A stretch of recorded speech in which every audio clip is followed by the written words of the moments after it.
everybody, it's Lawman Mike with www.lawmanguitars.com with the very first demo of the month for you.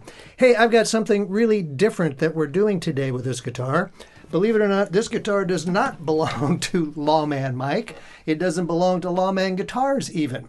This guitar belongs to a friend of mine, Rob at Rob's Music and More here in Des Moines, owns this guitar. And he called me when he first got this guitar coming in his shop. He goes, "Hey, Lawman," he says, "I got this Gibson. I'm not really sure about it." So I went down and looked at it. I go, "You should buy that guitar, Rob."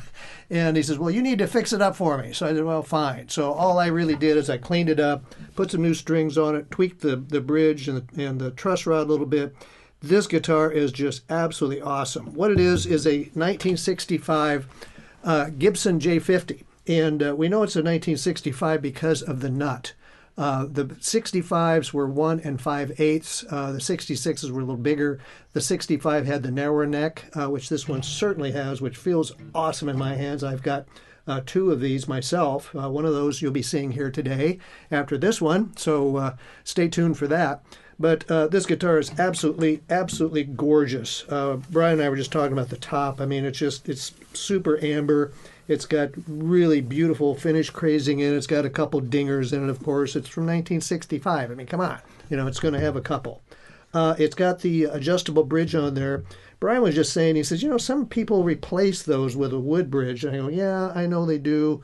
And I've had them both ways, and quite honestly, I like to keep them original. In my ears, I don't hear a single bit of difference. Now, somebody will disagree with me, I'm sure, and say, "Oh, you should take that ceramic thing out of there." That's fine. If that's what you want to do, do it. However, this one is all original. I think even the bridge pin's original on there. It's got the original pickguard on it, which is nice and solid. The frets are in really good shape. They may have been replaced. I can see a little bit of chipping here and there, which at the age of this guitar, as nice as the frets are, I would guess that it had been replaced. Original truss rod cover, original double line Kluson tuners. The back is very nice. Does it need a neck reset? Absolutely not. This neck angle is absolutely perfect. The only malady on this guitar is when we got it, it had a pickup installed, and unfortunately, the owner drilled a hole. Wish they hadn't done that, but they did. They drilled a hole in here for the jack. So we took that out. I left the hole alone. You never know what the next guy's going to do. He may want to put a jack back in it, but I just want to point that out. That's the only malady I could find on this guitar. It just plays and sounds incredible. Oh, it also has the original nut on it, too. The nut is, that's original nut on it.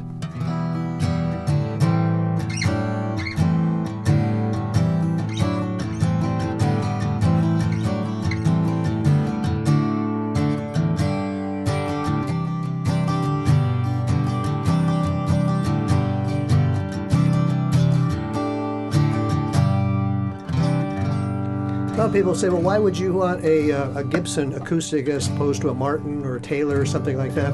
The thing that I've always liked about Gibsons, and I play Gibsons myself. I mean, I've always been a Gibson guy.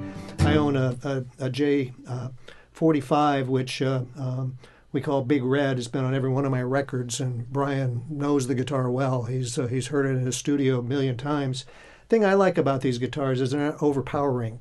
A lot of your Martin guitars are booming and big, and they're designed to play against a banjo. Well, most people don't sing like a banjo. I like these because I call these singer guitars. They don't overpower the singers. You can play this guitar and sing with it, and it just sounds wonderful alongside your voice. And this particular guitar just plays great up the neck.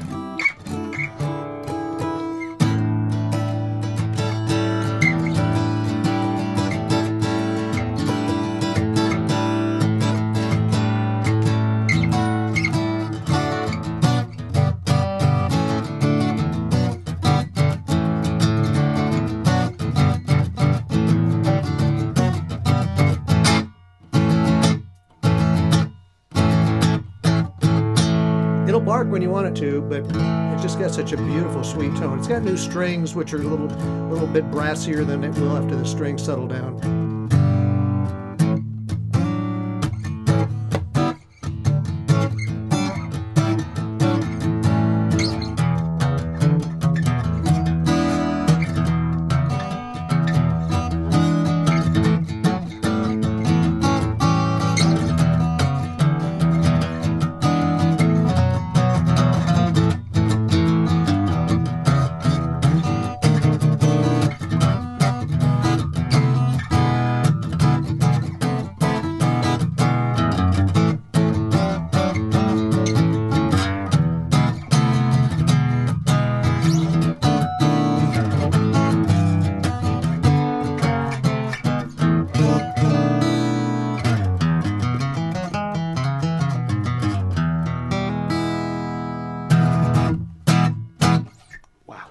Nice guitar.